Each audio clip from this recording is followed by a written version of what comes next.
Tonight, the hunt for the world's missing Apemen.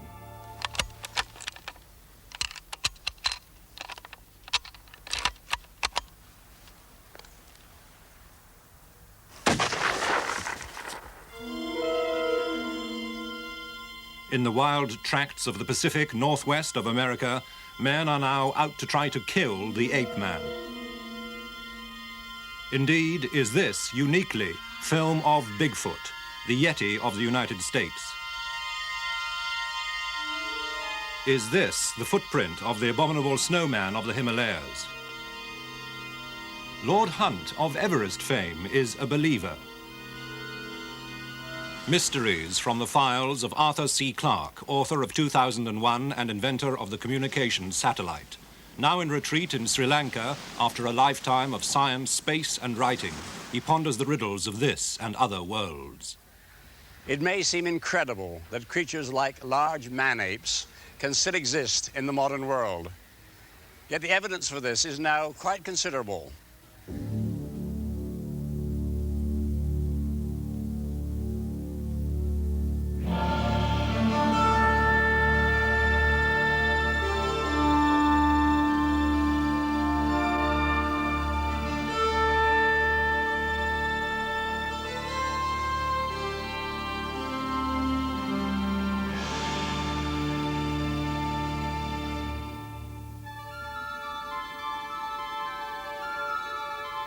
It's in the high valleys around Mount Everest that the Yeti, the abominable snowman of the Himalayas, seems most vivid.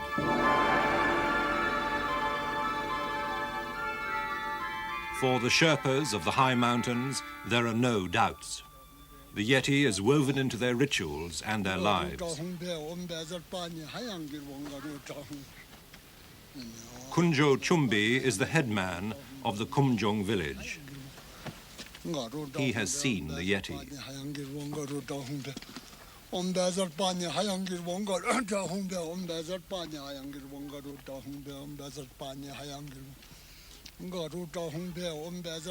In the monastery above the village, he keeps what he believes to be its scalp, preserved as a relic in a box.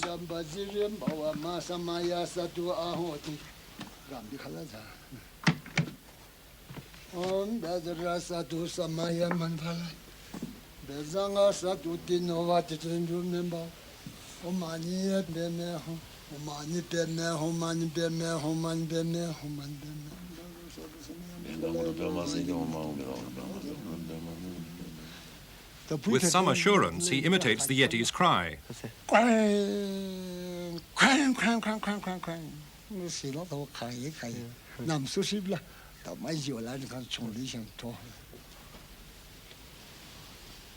That cry is listened to in fear by the Sherpas. 6 years ago, Lakpa Damani heard it close by. A Yeti came and attacked me and threw me in the river. His face was very black and he looked like a very old man. I was unconscious for a couple of hours. When I woke up, I saw the Yeti had killed some yaks and a cow. She says the Yeti had picked up and thrown into the river her.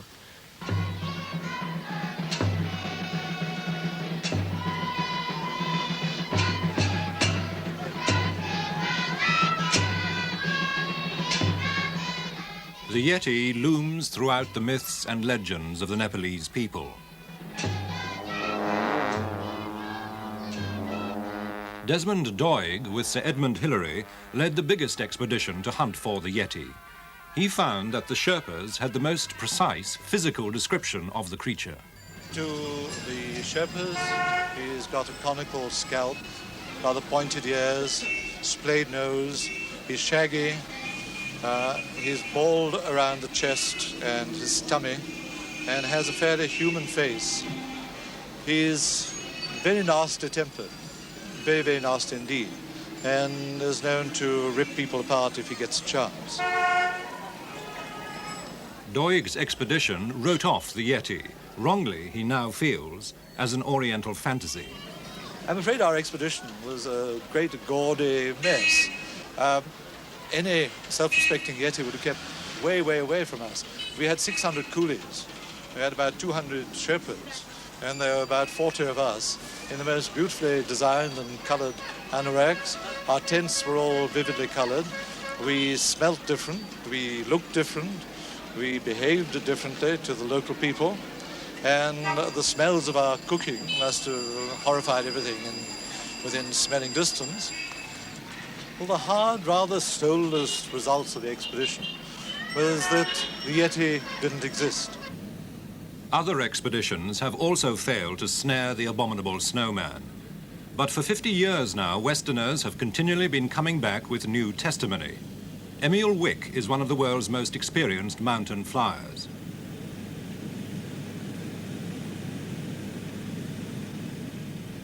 Two years ago, he was taking a party of Japanese tourists on a flight over Kanchenjunga. I saw on one of the hills some tracks I have never seen before in my life, really. So I went closer with the plane. I was watching. Are there some paper? Are there some empty tins, cigarettes, whatever? But it was absolutely clear. Only the prints were there. And from there, 4 of these tracks went to the Chamlang side, to the north. And I wanted to follow also, but the lady which was sitting on my right seat said, "Captain, very sorry for that, but we paid the Kanchenjunga flight and not the pleasure flight for you." In 1951, photographs of footprints were taken on the borders of Tibet by the late Eric Shipton and Dr. Michael Ward. There was no doubt about it. They were unlike anything that either Eric Shipton or I had ever seen or even imagined before. They were very clearly etched in the snow. The snow was about, I suppose, 3 inches deep on top of hard ice. And you can see that there are 5 toes definitely outlined. The big toe here, second there, third there, fourth there, and you can see a small toe there. You can see that the actual track itself is very, very clear-cut.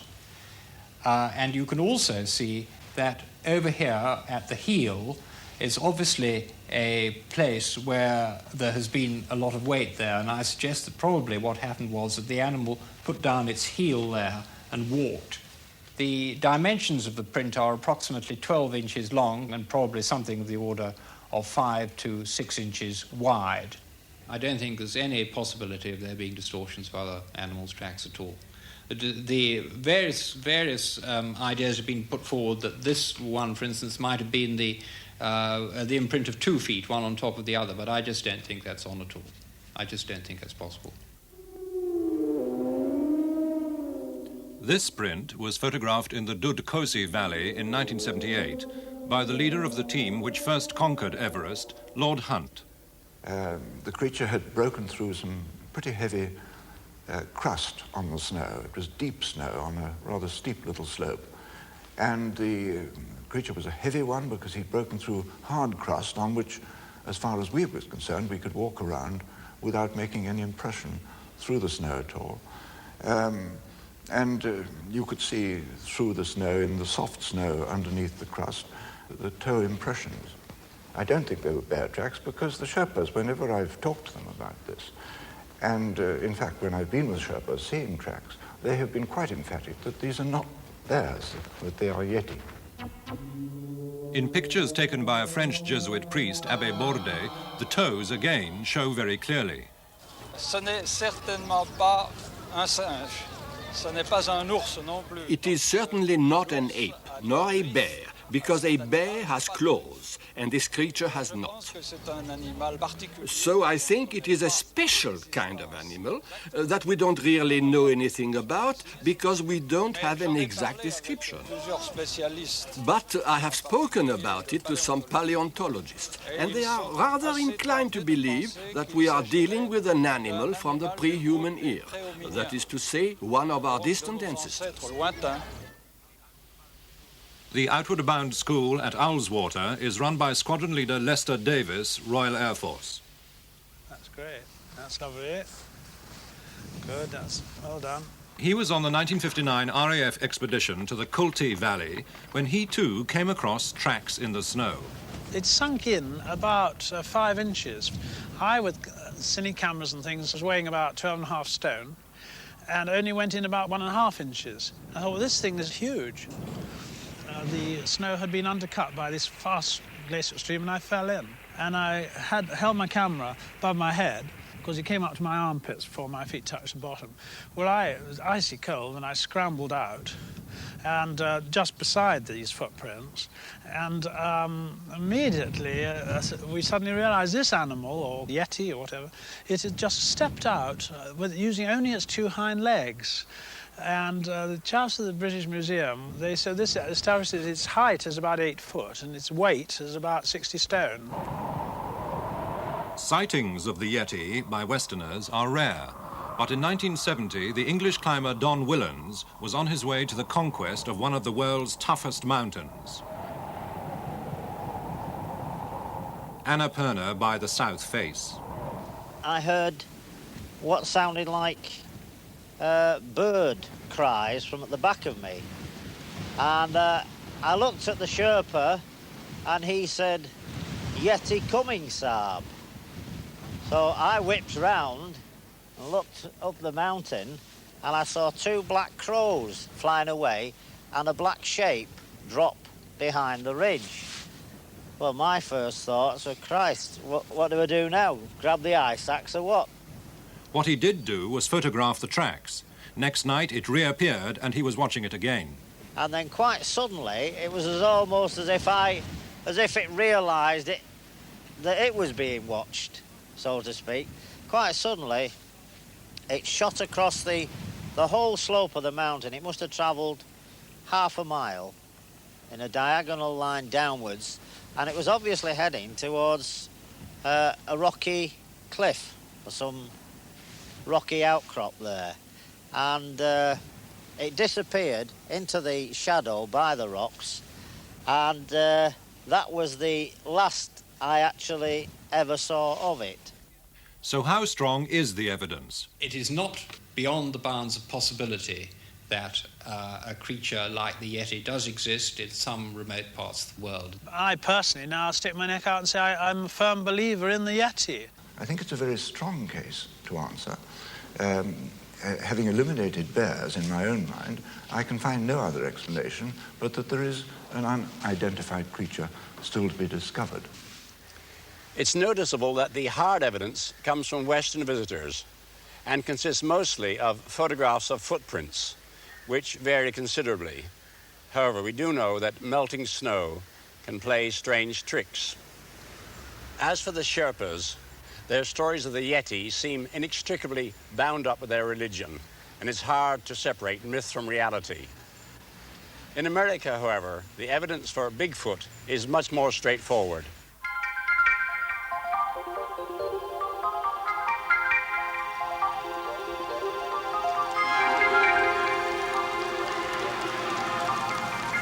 Indeed, Dr. Grover Krantz, one of the anthropologists who has studied Bigfoot, or the Sasquatch as the Indians call it, is so certain that a man-ape exists in the northwest of the United States that he goes out regularly to try to track and kill just one specimen.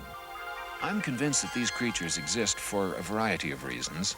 One of these, perhaps the most important to me, is a careful study of the footprints that has satisfied me that in at least some cases these footprints could not have been faked.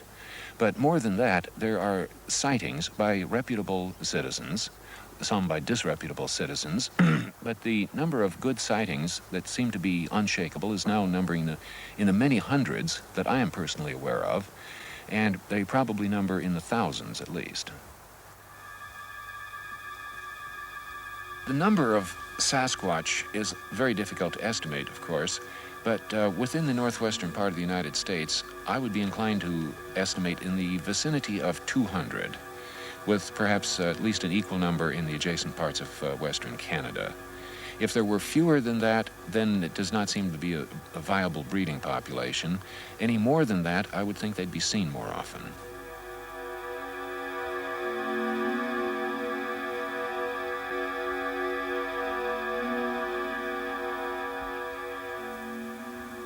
Here in the Pacific Northwest, there are thousands of square miles of empty, desolate country where nobody lives. Almost never does anybody travel through it, and something like the Sasquatch could quite easily live here, being only occasionally seen, and no remains ever being found is not at all surprising. The sightings of Bigfoot spread right across the northwest United States. This is Washington State. Sergeant Larry Gamache was driving home one night with his family and sister-in-law, Kathy. I noticed quite a distance ahead of me an object move out of the dense forest towards the clearing between the forest and the highway. And I started to slow then, and as I got a little bit closer, I noticed it was walking very much like a human. Arms down at its side, swinging just in a normal walking gait. It just got bigger and bigger as we went closer to it. And it was hairy and just didn't look, well, I wanted to close my eyes, but you didn't want to. You want to look, you want to see what you're going to see, but yet you don't. The most impressive thing was the human features in the way that it walked. The fact that the facial area wasn't really covered with a lot of hair. The eyes, seemed normal as I looked through the windshield at him. And the height, the size, just the sheer physical size of it, it had to have been, in comparison to what I can relate back to today, is maybe 7.5 feet tall. Because I had to physically look up through the windshield to see the face and the head. And I was in a pickup truck, so they sit up quite a bit higher than a car. So it was at least 7 feet, maybe 300, 350 pounds. Bigfoot now emerges often enough to get on television news. This is KFYR, Bismarck, North Dakota. It's here, in and around Little Eagle, South Dakota, where there have never before been any sightings of the so-called Bigfoot or Sasquatch, where the people of this small community are now becoming believers. There have been 17 sightings of the creature in the past month. The latest sighting was at the Shooting Bear residence on a bluff overlooking the town. Last Tuesday night, Hannah Shooting Bear saw the creature from her house while it was looking in the window of her daughter's trailer about 30 yards away. Elderly Hannah was the only one to see the creature, but her son-in-law is reported to have fired several rifle shots into the air after it had moved off. What do you think they ought to do about him around here? Kill him. He might hurt somebody. Despite that recommendation, the Bigfoot hunters want to keep him alive. Their plan is to lure him into an area where they can either take his picture or shoot him with a tranquilizer. They believe in the notion suggested by an outsider that Bigfoot is attracted to menstruating women. This bait consisted of some used feminine articles. Dennis Newman reporting from Little Eagle, South Dakota. Across the mountains on the Pacific coast in Washington State, veteran hunter and Rockingham County police officer Kenny Cooper was driving along this road when he heard a weird noise. I was coming down north on this road here, and I heard some noise screaming back in here. And all the time I was going along, he was screaming. And everybody in Whatcom County could hear it because I did have the police mic outside. So they were listening to whatever it was that I was hearing. And the noise that was coming from that creature is what was on the recorder here.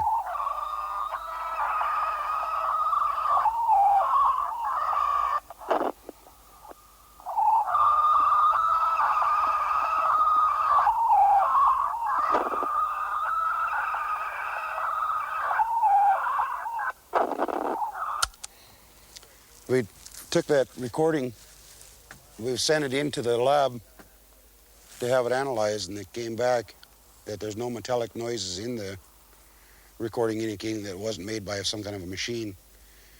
And they said there's no voice, no human has vocal cords enough to throw the high pitches and the low pitches at the same time that was coming from that.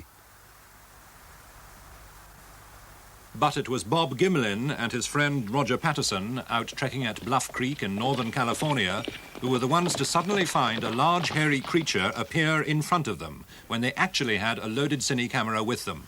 We came around a bend in the creek, and there stood a big, hairy, human-like creature. It appeared to be between 6 and 7 feet tall. The creature looked at us for a few seconds, turned and walked slowly away. And it was kind of in a loamy type soil, left good footprints. It walked directly away from us at just a slow stroll, just like a man would be walking away from something downtown. It never did break into a run. Well, the animal appeared to be a female due to the fact that it appeared to have mammary glands. And the thing walked very agile, very fluently, and it had huge, bulky muscles. An overall description, it looked like a huge, hairy human being.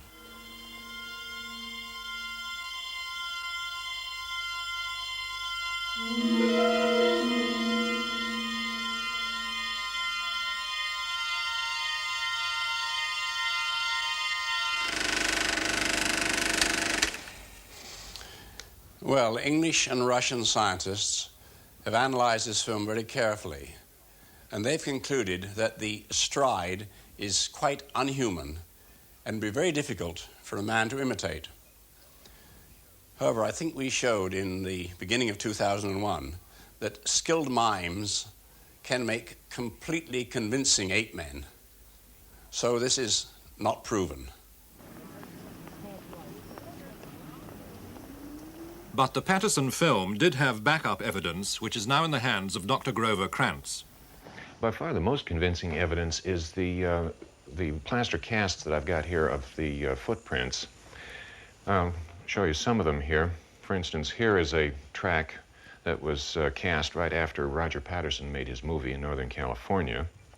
The imprint of the foot not only pressed into the ground, but also in pushing off, it raised a mound of dirt in the middle of the footprint. And this indicates that it was a flexible foot, and a rigid fake could not have made this. That's not as convincing as this other track. This is a 17-inch track that was picked up in northeastern Washington state. And this is what was evidently a crippled individual, because here we have two tracks of the same individual. You're looking at the bottom of the feet. And this right foot is crippled. It is distorted lengthwise, bent, missing one toe. And most critically, the two bulges on the outside of the foot represent spaces between bones. And if this had been just a gigantic human foot, or some kind of fake like that, these bulges and the bone spaces should have been set farther back.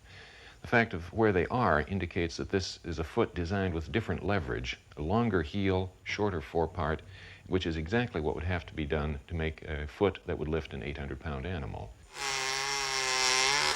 Homesteader Grover Kiggins and his daughter Millie saw evidence that Bigfoot has a stride to match the size of its feet. They were out near their farm in Oregon when they saw some tracks. We measured them. Dad had his rule. We measured them when we went up. He stepped 67.5 inches, which is a long step. And then when he went down, he came down the road, and when he stopped at the edge of the road, he went off the road into the timber, down into the rough brush and timber. He stepped 7 feet when he stepped down in there. And I followed him for a little ways down in there, but I decided I didn't want to go down in there and see what made those tracks. And in one place, he come to a fence, about a 4-foot barbed wire fence, and he just stepped over that like it wasn't there. I had to crawl through or under. I think Bigfoot is an animal that we already know from the fossil record. I'll show you a specimen here. This is a cast of the lower jaw of what we call the Gigantopithecus. This lived in China about 500,000 to 1 million years ago. I'd like to compare this with the gorilla. This is a cast of a gorilla's skull, so you can see the size of this thing. This was an animal that probably weighed about 400 pounds in the wild. And just looking at the lower jaw alone, what's perhaps most interesting is from the underside of the jaw, there is a difference. In the gorilla, the two sides of the jaw spread only modestly as you go back because the gorilla's neck is so far behind the lower jaw. If that neck were moved forward, the jaw would have to widen to make space. In the Gigantopithecus, the jaw is spreading at a much wider angle, and the only obvious reason for that is the neck is in the way, and that means the head was set on top of the body instead of hung forward, and it's a fair presumption that this was an erect bipedal animal.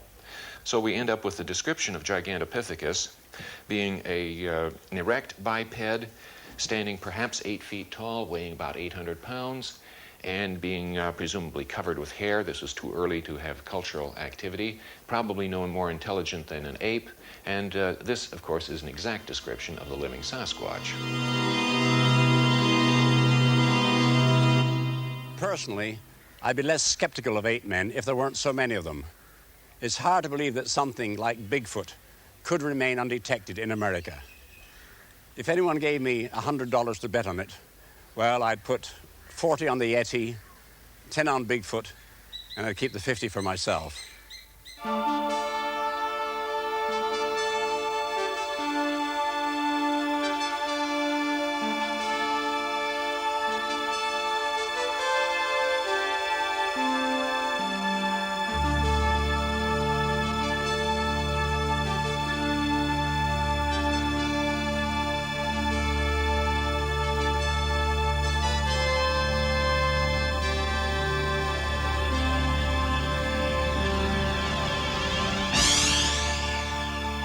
Next week, the gigantic drawings only the gods could see.